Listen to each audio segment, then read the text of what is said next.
not very popular when it comes to chemistry is looking at the chemistry of benzene. People feel safe when they're looking at the chemistry of aliphatic compounds and other things, but as soon as we mention benzene, it sort of puts fear into students' hearts, and they don't like it because it's not quite the same. And let's have a look at why, and the fact that it's not really quite as difficult as many of them make it out to be.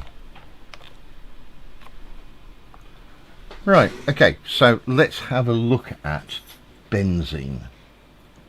Benzene is simply a ring of carbon atoms.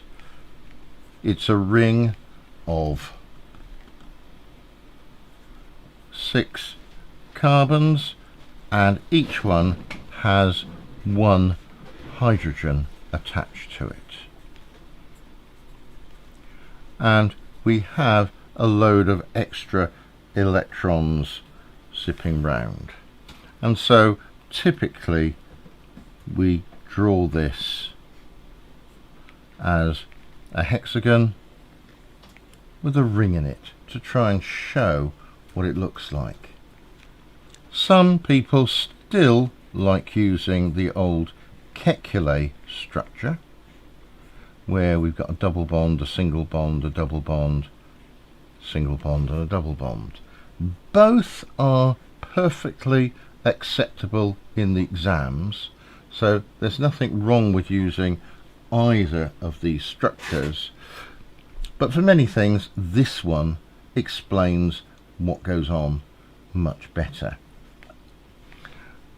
Kekulé was the first person to sort of really get into try and explain what was going on, because for many years scientists sort of attempted to establish what the structure of benzene was. They knew its formula, but its formula of C6H6 suggested that it had sort of double bonds and single bonds, yet it didn't sort of fit in with what was known.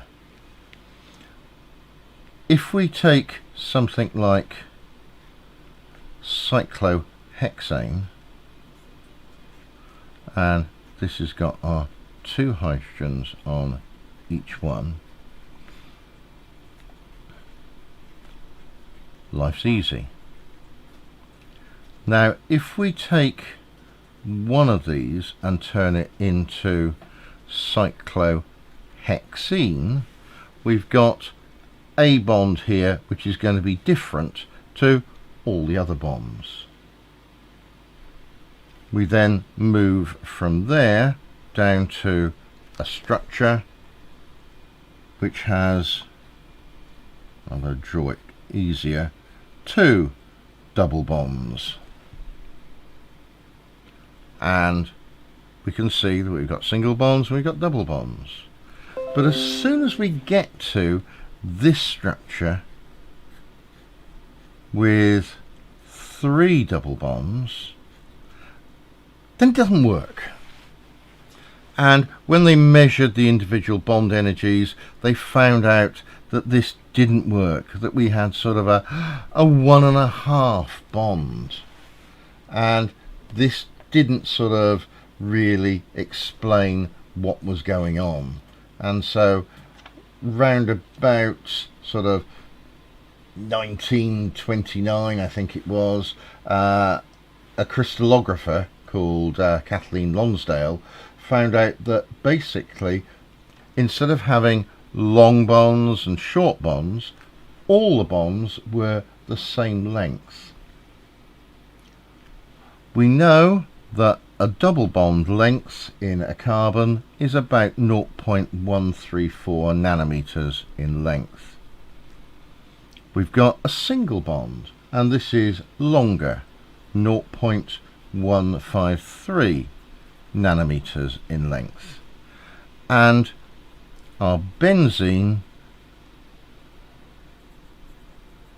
was somewhere in between here, and that was going to be about 0.139 nanometers. So it wasn't a double bond, it wasn't a single bond, it had to be sort of a bit more than that.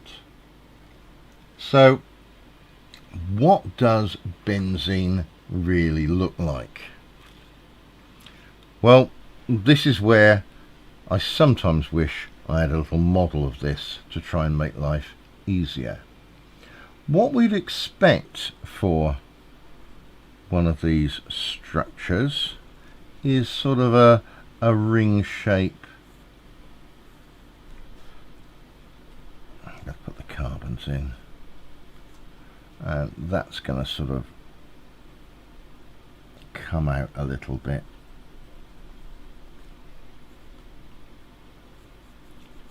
So that's sort of more at the front. If you watch my previous lecture, you'll know that I'm really not very good at trying to draw this in. So these are going back, I suppose.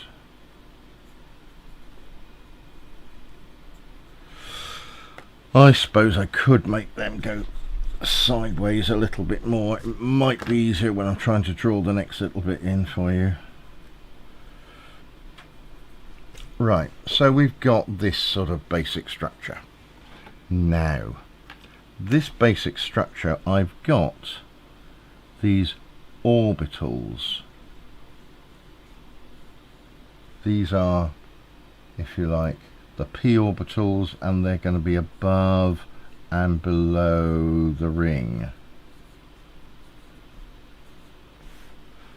But it doesn't look like that.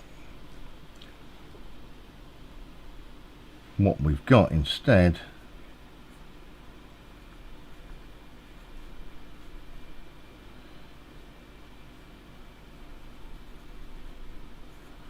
and I'm dreading trying to draw this for you.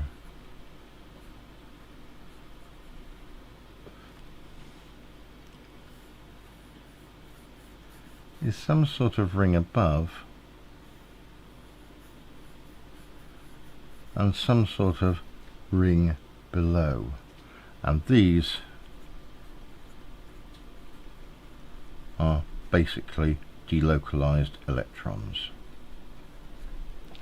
So this delocalized is basically the pi bonds which are spread over each carbon are basically shared around, so we've got two basic rings, and this does cause a mess with the structure, and it also causes a mess when we look at some models of this. Let's go over and have a look at some of this. If I look at my favourite atoms, the statins, trying to do this, then basically this doesn't work very well at all. I'm only going to draw this out basically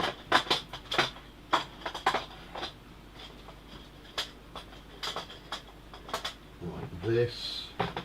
Here is my 6 ring, but this is a 6 ring for cyclohexane, and I've got 2 bonds left for each, so this isn't going to work.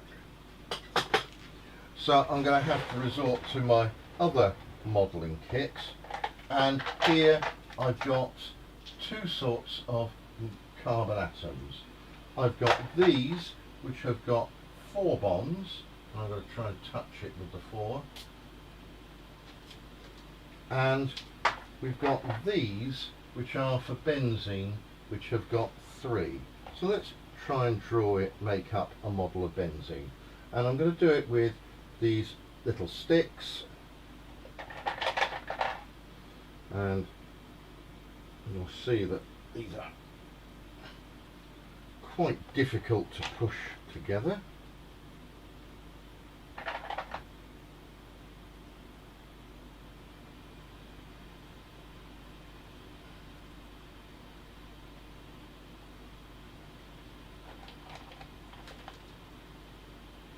let's make up my ring of benzene.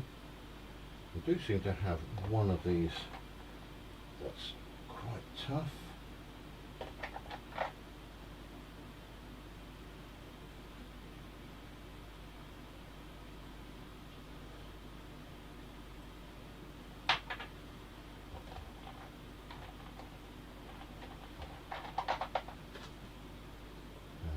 Last one in like this.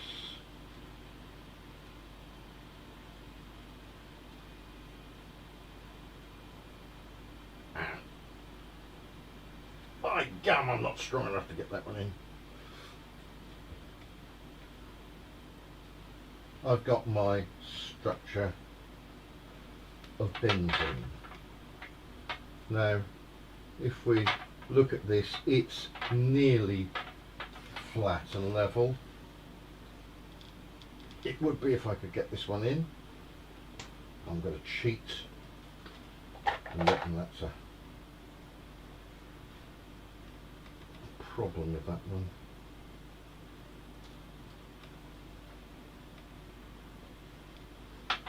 And there's my benzene ring with its delocalized electrons, and I can't draw it nicely. I can only make it so it's sort of a, if I can try and show you here, I'll bring it up a little bit closer. You can see that we've got this end bending up and this end bending down, and I'm going to try and make the rest of the model, and I'm handing over to my son, who's just trying to sort of put the bonds in for me a little bit better, and he's proving that it isn't the lack of my strength in my hands. I've just chosen rotten molecules. Okay, look, we'll manage as best we can. Now, these have also got hydrogens on them, and I can either put the hydrogens in here with the little sticks and the hydrogen on there, trying to show it that way, or probably better in this respect to try and show it like that, because these hydrogens don't try and do much. This would mean that I've got to try and build this model differently, so we'll just try and do that one very quickly to give you the other alternative. So I'm trying to use white bonds here so you can see them. So I'm going to make a more space filling model here of benzene.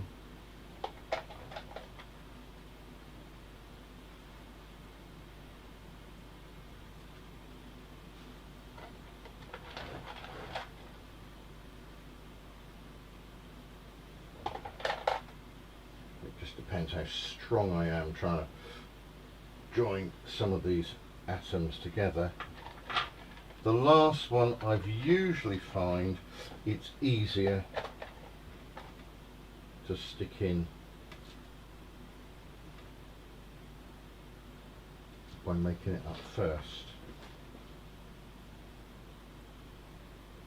Put it in. So there's my benzene ring, much smaller this time, and it bends perhaps less. Let's put the space filling hydrogens on there.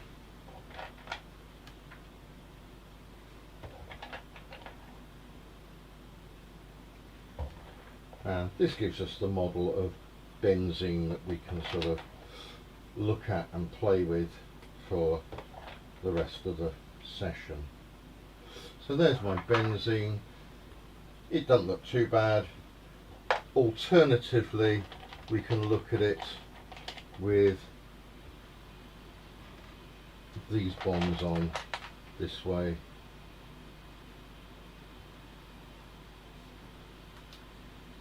That one's not going to go in either.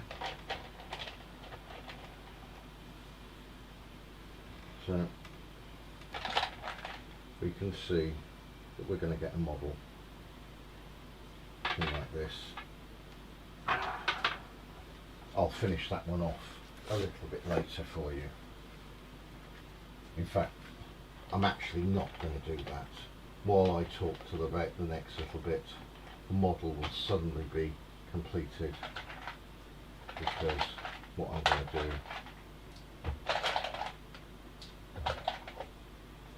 is I'm going to take all the extra bits and this, and I'm going to pass this away to my son, who's going to try and build it for me, whilst we have a look at this one and what it does. So there's my look of benzene, and it's not quite flat. We saw that it sort of had a shape where either both ends go up, or one end goes up and one end can go down, and it flips between these sort of orientations. So I've got it like that, or I can flip it like that, and this molecule will just move around all the time, changing its shape. Okay, so this is my model of benzene. So let's see if we can do something with this benzene, and we can put on something on here to try and have a look and see what it looks like and what sort of chemicals we get, and trying to name some of these chemicals, because they need naming really to try and get them. Okay, so let's have a look at these. Throw the piece of paper away and we'll start again, and we're going to have simply my benzene ring.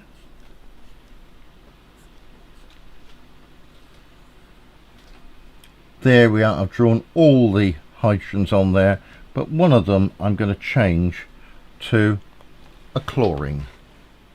So this is going to be chlorobenzene,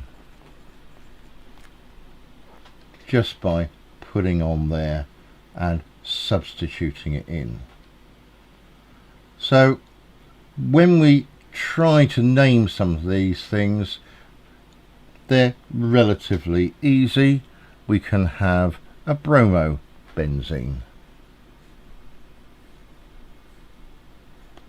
and again in here, one of these hydrogens, and it can be anyone, it doesn't make any difference, is replaced by, in this case, a bromine.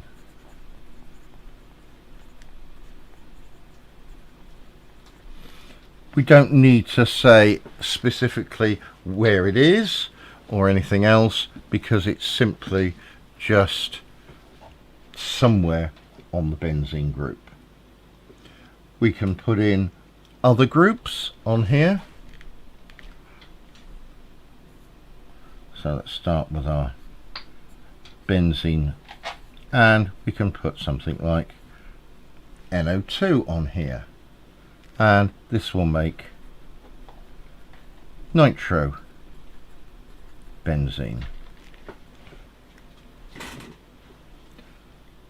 We can also put some alkyl chains on here.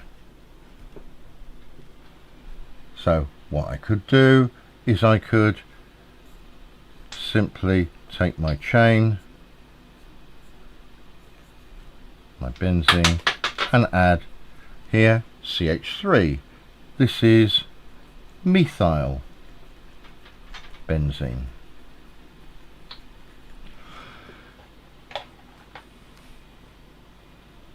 And while I'm happy doing this, there's no reason why I can't make another one.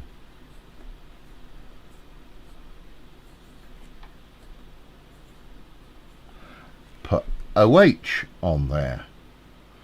And what have we got here? Well, that's where it gets interesting, because what's this going to be called? Well, all I've got is the hydroxyl on here, so it almost really ought to be hydroxyl benzene, but it doesn't, because this is called phenol.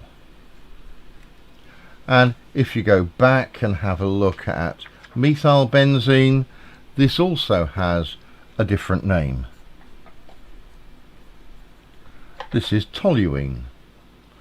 And we meet a whole variety of these chemicals that have non-systematic names. And all you have to do really for some of these is you just have to learn them. Some are known like methyl benzene, or known as toluene. Other ones like phenol are only known as phenol. Now, my atoms are still being worked on, I think, as I speak. My son's trying his best with his muscles to try and get some of these things going, and he's produced for me a couple of little chemicals that we'll have a look at in a moment.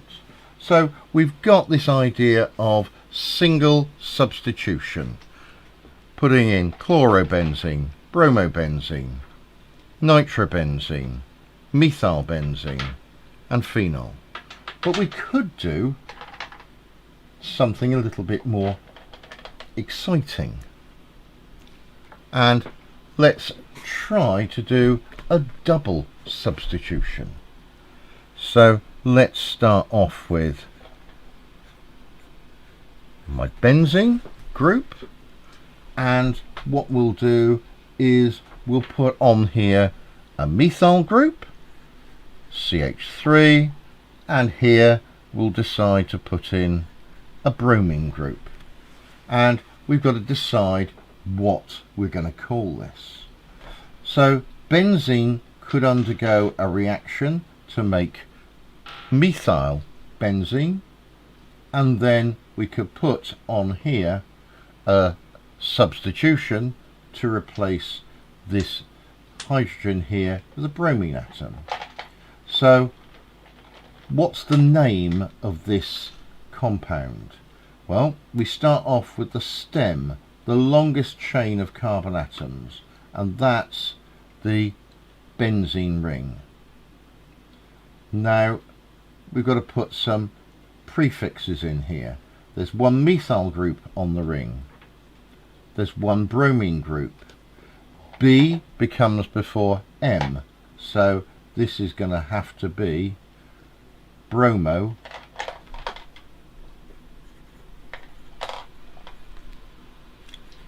methyl benzene. Now if this is true, then the bromine has got to be on carbon 1.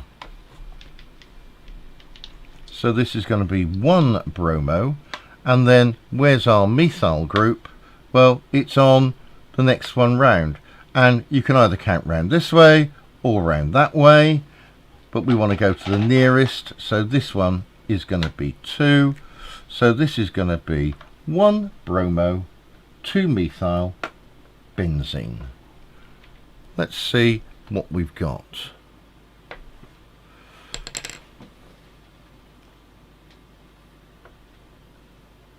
I was hoping you were going to do that in the form of the other one, but it doesn't matter. Right, here we go. I've got my benzene group. So let's zoom out so you can see what's going on. Right, I've got my benzene. It's got its full number of hydrogens on it. And if I put on one of those, there we are, we've got here bromo benzene. And it doesn't matter if I look at it this way round or that way round or that way round, it's still just one of them, and we don't have to mention where it is. Now let's substitute onto here a methyl group, and my son's made it up with the long sticks the same. Now let's take the paper away because I think you might be able to see a little bit better. And we're just changing the lighting there so you can see just a little bit better. I don't think it's that one. It's not. Don't worry about it. Right, here we've got this methyl group. I can replace this hydrogen, gets it off eventually. There we are, we've gone a bit darker. And we've got here our 1 bromo, 2 methyl benzene. Doesn't matter which order it is or where it is, it's still gonna be 1 bromo, 2 methyl, because swapping them over, they're just the same molecule. Right, let's look at a different one. And for this, do we need the lights back up, or are you alright with that? Right, as long as everyone can see, that's all we need. So let's start with a different one. And this time, let's start with my methyl group here. Let's just zoom in so you can see. We've got here my methyl group, CH3, but this time we could put my bromine in a different place. So what will this compound be called? So we've got it here. Let's just take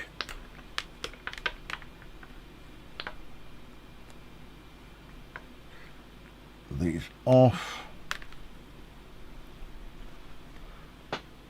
I'll zoom out for you so you can see the full molecule. Well, we've got to start with our name of bromo.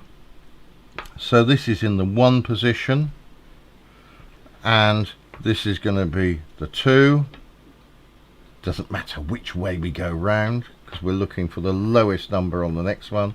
So this is going to be 1 bromo, 3 methyl benzene. And you can see this is a different chemical than the one where we had the bromine there.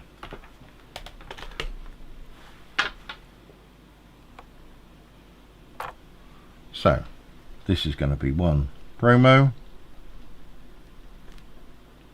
3 methyl benzene. People do say I press too hard on my pencils. They're absolutely right. Right.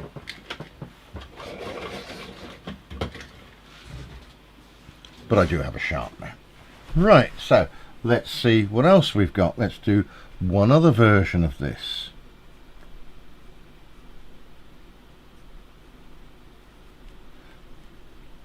And I've got my bromine down the bottom, and I've got my methyl at the top. What we're going to do is simply name this substance as well, and you can probably guess what it's going to be. We're starting naming with our bromine. So we've got our 1 bromo, that's position 2, or that can be position 2. This can be position 3, or that can be position 3, and this one's going to be position 4. So this is going to be 1 bromo, 4 methyl benzene. And let's zoom in and write that down. So this is 1 bromo,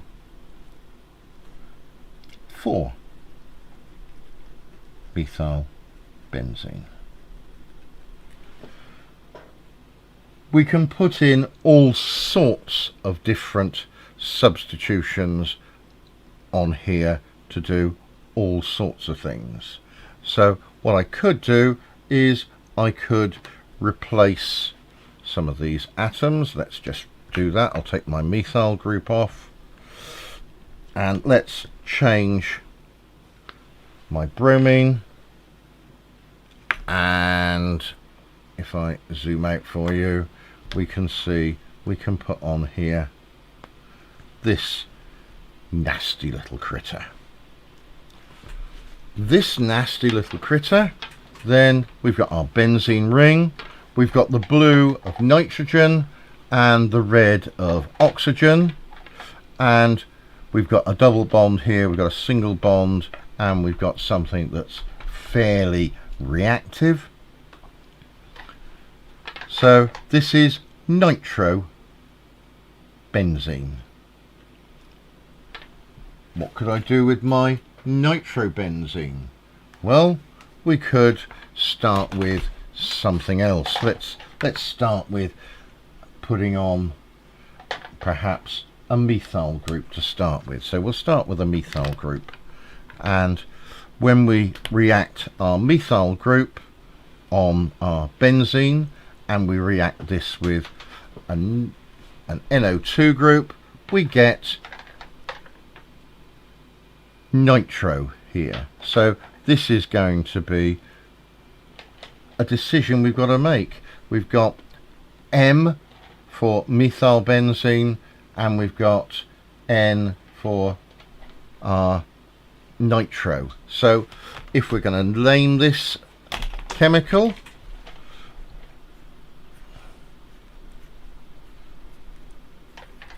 I've got a methyl group on here and I've got a nitro group on here.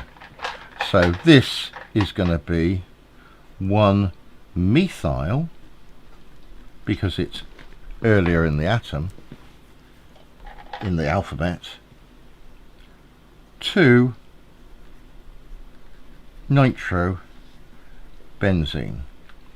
Now, I've been hearing my son in the background, and he was busy trying to make something, and I think he guessed where I'm actually going to go with this one, and he actually is right, because what I'm going to do is take this one off and I'm going to react it with another nitro group, and here we're going to get 1-methyl, 2, 3, 4, so it's going to be 2,4-dinitrobenzene.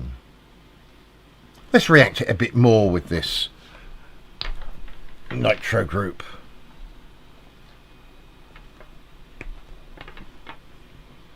And this is every schoolboy's favourite chemical. Not so much the schoolgirls for some reason. They're perhaps nicer. I don't know. We'll see. You can decide. This is 1-methyl. Doesn't matter whether I count this way round or that way round, so we'll count this way round. So 1-methyl, 2,4,6-trinitrobenzene. Let's draw it out.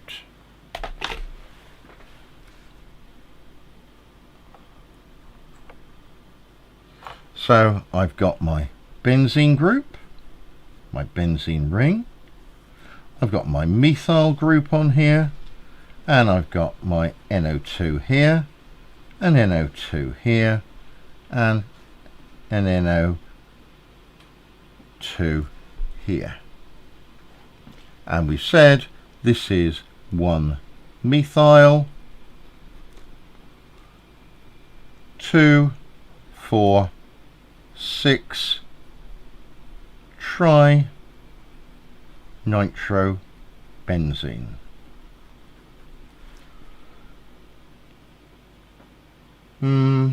I don't like that name. There must be an easier name. Oh look, that methane there, that's called Toluene. I could give it its old-fashioned name. We could call it trinitrotoluene.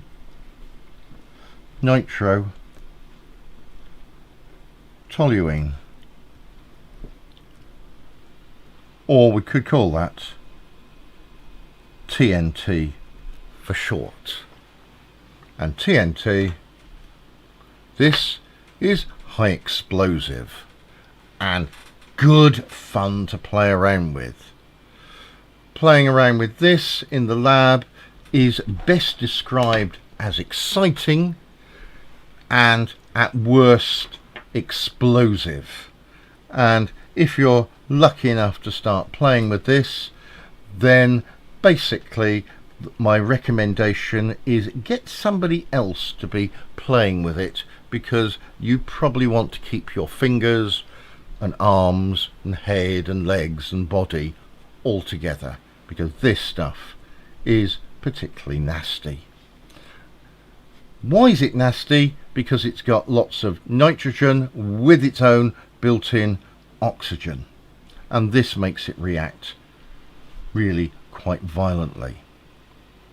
When I was at school, my teacher demonstrated a wonderful experiment by taking something even more dangerous than this, and he took some sugar, and he took the sugar and he nitrated it, and we put on these nitrate group, the NO2 groups, onto a sugar, much more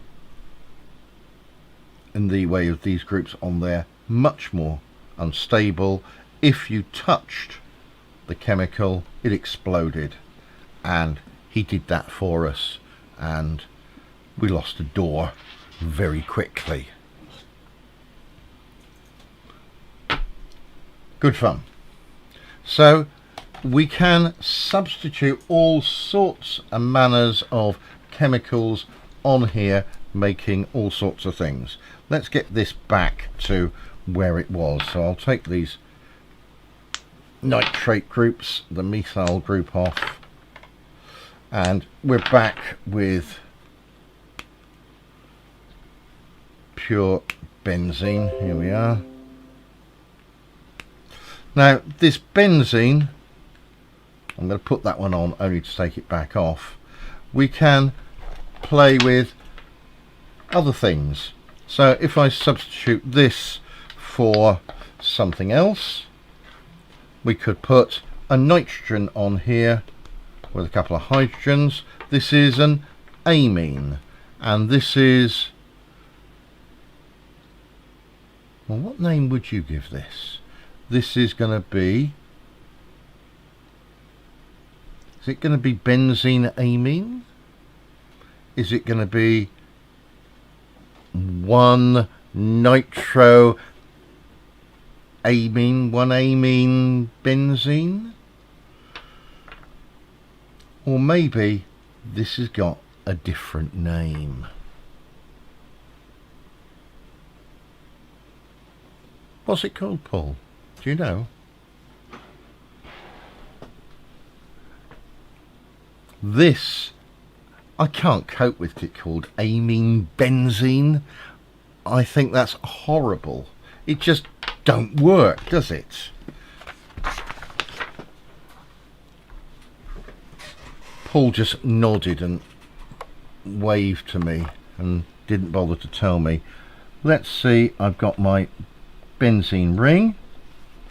I've got my amine on here, and what we're going to call this is, I'm going to call it benzyl amine. It just doesn't work the other way. We can't talk about it, about amine benzene. It just doesn't sound right, but we never call it by that name, and my sons managed to work out what it was.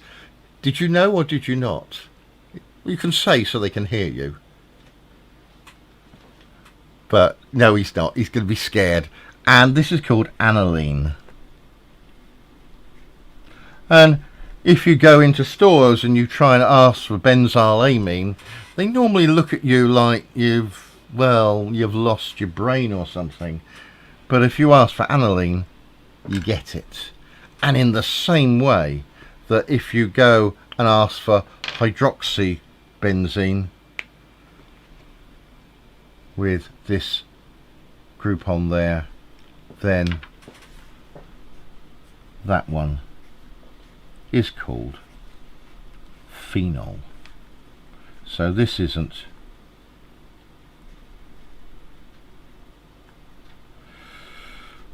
hydroxy benzene,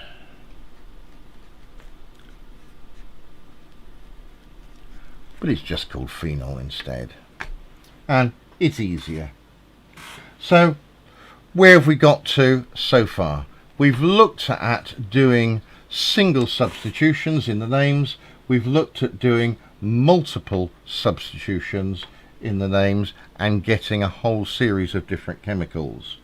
We can look at it in either a simple ring format, or we can look at it, I'm zooming out, going the right way, I haven't managed to master this yet, as a series of longer stick models, just to try and get a better idea of what it looks like. So we've got some of these things. Now I want to finish having a look at a simple reaction of this working, and the models aren't going to help us an awful lot, I'm afraid, with this. So let's zoom in here and let's take a nice simple reaction. And what I want to do is, I've got my benzene ring, and what I'm going to do with this benzene ring is I'm going to react it with this, my bromine. Okay, so we've got to have some idea of how to draw this out, and this causes lots of problems. So I've got here my group, I'm going to react with it, and I'm going to give this name for this group. This is going to be chemical X. I have no idea what chemical X is, but I will tell you that it's going to be positive. Now this means that because it's a positive, this is an electrophile. Because it's positive, it's seeking out electrons. It loves them. So this comes near to this benzene ring, and this benzene ring's got extra electrons, these delocalized electrons. So from this ring we draw out an arrow going to my X, and I want to make sure that I touch that ring. Now what happens? Well, let's draw out this again, and the ring has now broken. I'm going to draw in half a ring. Now I want to make sure that I don't go above this imaginary line here. So this is my ring, and we want to ensure that that is below these 2 points. We can show it's positive, and what's happened is that my X has now joined on here, but we've also got the hydrogen on here as well. This hydrogen bond here between the carbon and the hydrogen, the electron from that goes into this space here, and this item is fairly unstable. If you're interested, this generally is the slow part of the reaction, and then the last bit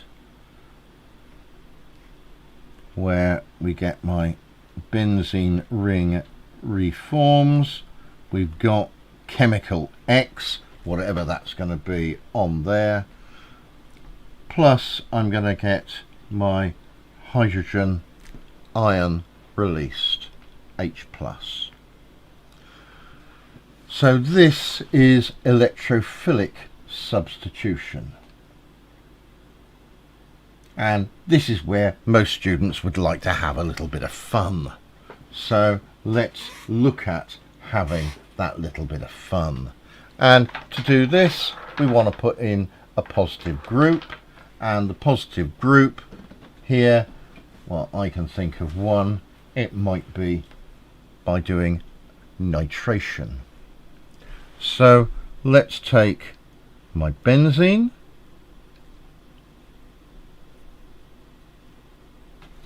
and what we're going to do with that, we're going to react this new group NO2 plus. Now I'm going to make the NO2 plus. This is quite exciting trying to make this. And so what we do is we can take some nitric acid. The concentrated kind is by far the best. And we can add to that some concentrated sulfuric acid. And this is going to make this NO2 plus. It's going to make some HSO4 minus, plus it's going to make some water. And if we react this with that, this is our active ingredient, and here once it's reacted we get this hydrogen formed. So at the end of the reaction we're going to get this hydrogen formed. It's going to react with my HSO4 and that's going to give me H2SO4.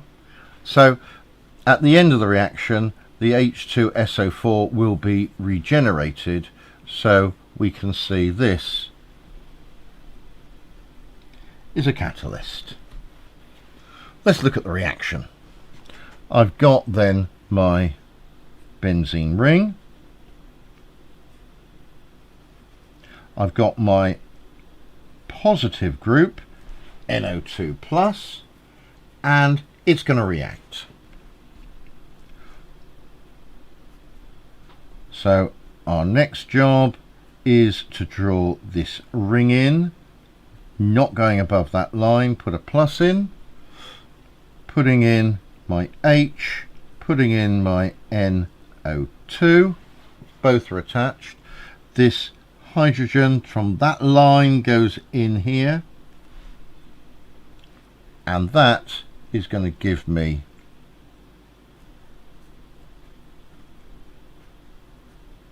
my ring made up again and my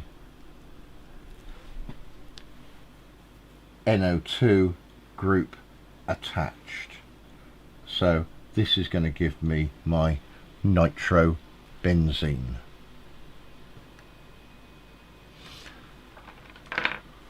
Try as I may, I can't do really any of this with the models. Trying to just put this in just doesn't basically work. So the models fail us in this point trying to do these equations, but then that's the way it usually goes.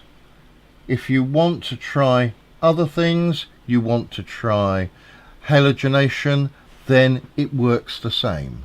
So you might be able to have a go at trying to draw benzene plus Br. Hang on, Br's minus. We need Br plus. How am I going to get that? Well, we need a special reaction. If I take some bromine and I add this to something like some iron bromide, and this is FeBr3, then what we get formed is Br plus and FeBr4 minus. The FeBr4- will react later and produce FeBr3. It's going to be the catalyst in this reaction. And if you can draw it out, we've got our reaction with our intermediate here forming our bromobenzene, and we've got our mechanics to do that. And I will leave you to have a look and see if you can do that in your own time. So I hope that's given you an idea about some benzene. I hope it's given you an introduction. It's not nice. People don't like the naming of the systems. They don't like names like aniline, toluene, phenol, and some others like xylene. There are quite a lot of these chemicals that have specific names, and if you pop into the stores in later life and you ask for some of those chemicals by their proper systematic names, people look at you as if you were a bit funny. So I hope that's given you an idea with some electrophilic substitution, and I will see you next time. If you found this helpful, then please remember to subscribe. If you've got any questions, then just remember to sort of join us when we go live, and you can ask questions and I'll do my very best to try and answer them. But other than that, I'll see you next time. Take care. Bye bye.